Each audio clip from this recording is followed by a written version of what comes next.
ဘုန်းကြီးတို့တွေမဆုံးနိုင်တဲ့ဘဝခရီးကိုဘယ်သူကရှောက်ခိုင်းနေတာလဲလို့ဆိုလို့ရှိရင်ဟောဒီတဏှာကရှောက်ခိုင်းတယ်လောကလူတွေကပြောကြတယ်အိမ်မှာတယောက်တည်းနေတယ်တရားဓမ္မရှိတော့ကကြည့်လို့ရှိရင်တယောက်တည်းနေတဲ့လူတယောက်မှမရှိဘူးဘယ်သူနဲ့နေတာတော့ဆိုရင်တဏှာနဲ့နေတာတန်တရားသွားတဲ့အခါမှာအဖို့မပါဘူးလို့ပြောကြတယ်ဟုတ်တယ်ပုဂ္ဂိုလ်အဖို့တော့မပါဘူးဘယ်သူအဖို့ပါတဏှာအဖို့ပါဒါကြောင့်မြတ်စွာဘုရားတဏှာဒုတိယပုရိသောဒီကမတ္ထန္တတန်တာတဏှာအဖို့ပြုနေတဲ့ပုဂ္ဂိုလ်တွေဟာဘလောက်ဝေးတဲ့တန်တရားခရီးရွယ်ဖြစ်ဖြစ်ဆက်လက်ပြီးတော့ရှောင်နေကြမှာပဲ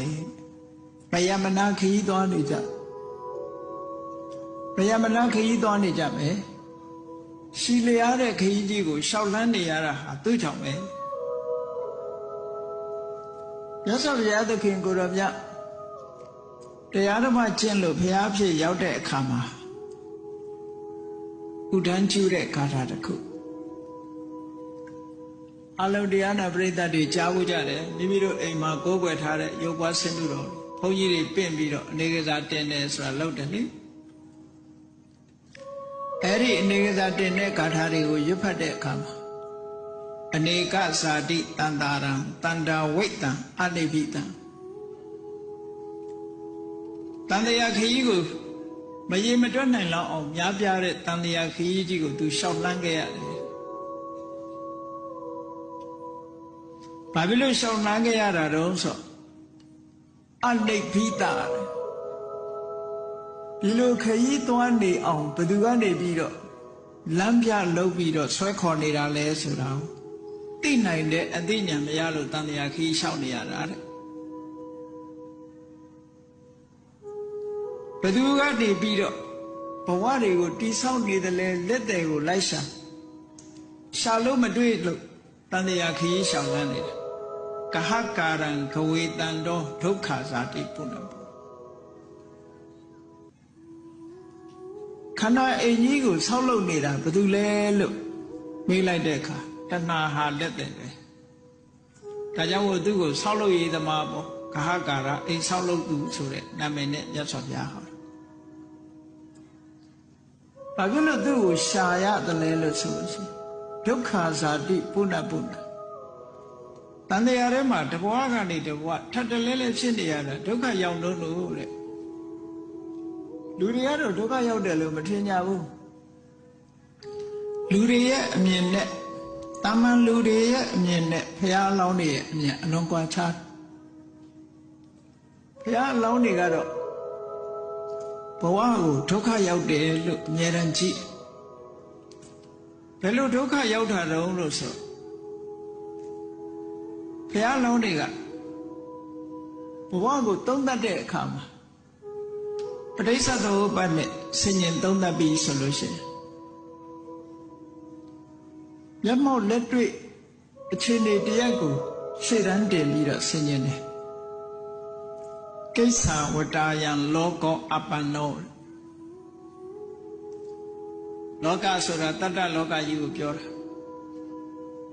တတ္တလောကကြီးတစ်ခုလုံးဟာတဲ့ဒုက္ခရောက်နေတယ်ကိစ္ဆာဝတ္တယံလောကောအပ္ပန္နောအလုံးဒုက္ခရောက်နေတယ်ဘာဖြစ်လို့ဒုက္ခရောက်နေတယ်လဲလို့ဆိုရင်သာယတိစေဝမွေးလာရပြန်တယ်မွေးတာတခါတည်းမွေးတာမဟုတ်ဘူးခဏခဏမွေးမှာမွေးလာတိုင်းနောက်ကပါလိုက်တော့စီယတိစမိယတိစအိုမယ်သိမယ်မွေးလာရင်အိုမယ်သိမယ်ဇာတိပစ္စယဆလာမရဏအဲ့ဒါကြီးကိုကျင့်တတ်เสียမကောင်းဘဝမှာတစ်ခုဘဝတစ်ခုမှာမွေးပြီးရင်အိုခြင်းသိခြင်းဆိုတာနဲ့အဆုံးသတ်ဒါဖြင့်အိုခြင်းသာခြင်းနဲ့အဆုံးသတ်ပြီးတော့ရပ်သွားလာလို့ဆိုမရပ်ဘူးသဝတိစဥပပိစ္စတိစ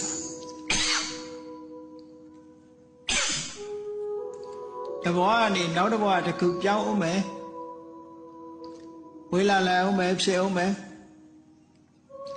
တန်တရားထဲမှာအခုလိုဖြစ်လိုက်အိုလိုက်သေလိုက်နဲ့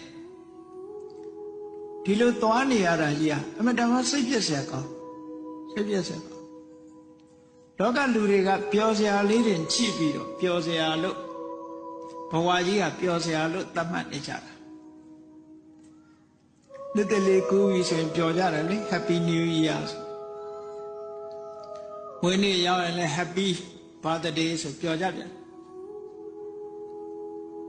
နောက်ကသာ Happy လို့ဆိုတာစိတ်ထဲကတကယ်ပျော်လို့ရတာမဟုတ်ဘုရားလုံးနေစင်ញင်သုံးတတ်တယ်လို့ပဲဘယ်တတ္တဝါကြည့်ကြည့်လူသားတွေတဲကဘယ်လူမျိုးတွေပဲကြည့်ကြည့်ဘယ်ဘာသာဝင်တွေပဲကြည့်ကြည့်ဝေလာတယ်ဟိုတယ်သိတယ်တင်ញိုင်းမရှိတဲ့နိုင်ငံရှိမှမရှိဘူးပြောကြလိုက်ပဲအိန္ဒိယမှာတင်ញိုင်းမရှိဘူးဟုတ်တယ်ဟိန္ဒူတွေကတော့မြစ်ချောင်းကလေးရှိလို့ရှိရင်အဲ့ဒီနာမှာတကြိုပြီးရေထဲမြောက်လိုက်တာဒါသူတို့တင်ញိုင်း